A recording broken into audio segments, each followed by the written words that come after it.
এই যে দেখেন আজকে মাথা নষ্ট করে একটা জিনিস ধরেছি এই মেশিনটা দিয়ে। সামিউল, কি বলছো তোমাদের হাঁস কয়টা খাইছে? 12 খান? এতগুলো হাঁস খাইছে কিসে? এই ইঁদুরে? তুমি দেখিছো তো কি করলা, ধরে সাইজ করতে পারলা না? তাই এই মালটার ব্যাপারে আমি খুবই অতিষ্ঠ।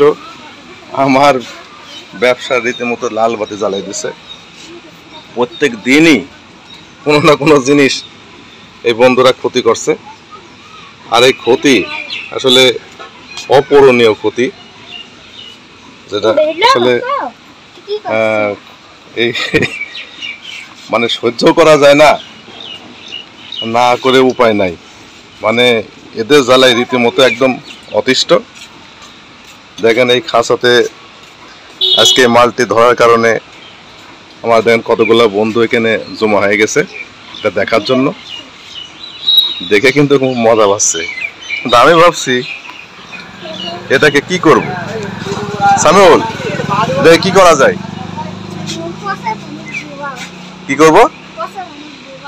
পচা পানিতে ডুবাবো? তো পচা তো পানিই নাই এখন, এত পচা পানি কোথায় পাবো? হ্যাঁ, আমি আমার এই ডিপ ফ্রিজের ভিতরে ঢুকাই দিব নাকি? যে পরিমাণ বরফ জমেছে।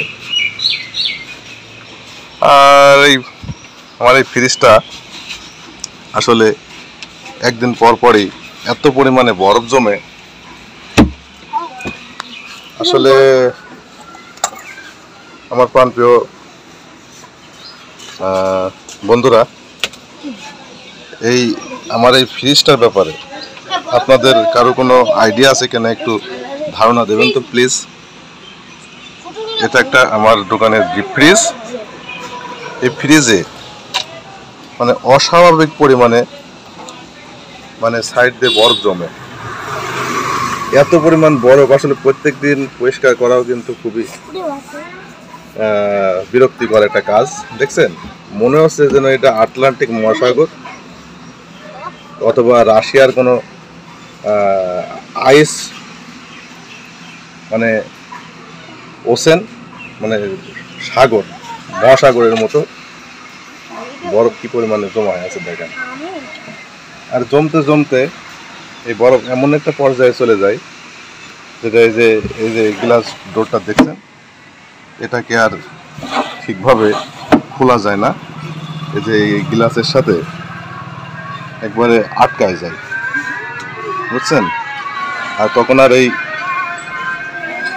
গ্লাস ডোরটা ঠিকভাবে খোলা যায় না, তখন বাধ্য হয়েই এই দরজাগুলোকে খুলে তখন কোনো ভারী কোনো জিনিস দিয়ে এইগুলোকে বাড়ি দিয়ে সে বরফকে আবার সে পরিষ্কার করা লাগে।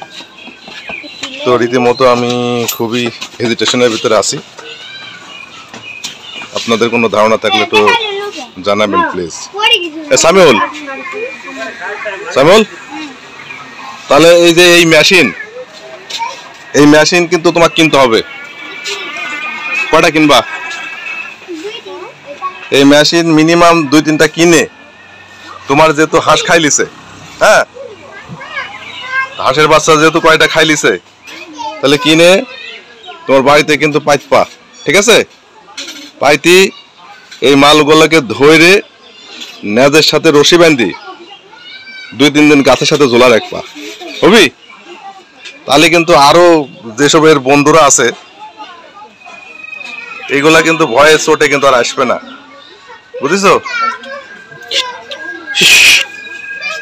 দেখছেন কত বড় মাথা নষ্ট করে প্রত্যেক দিন আর দোকানে ঝাঁকে ঝাঁকে এই মালগুলো ঢুকে আর ইচ্ছে মতো সব কাটে খায়, বুঝছেন?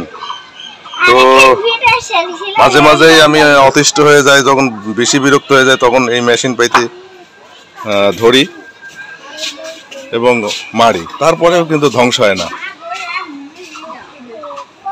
তো ঠিক আছে, এখন কি যে করি, একে পানির ভিতরে ডুবাবো কিনা ভাবছি। তো খুদা হাফেজ।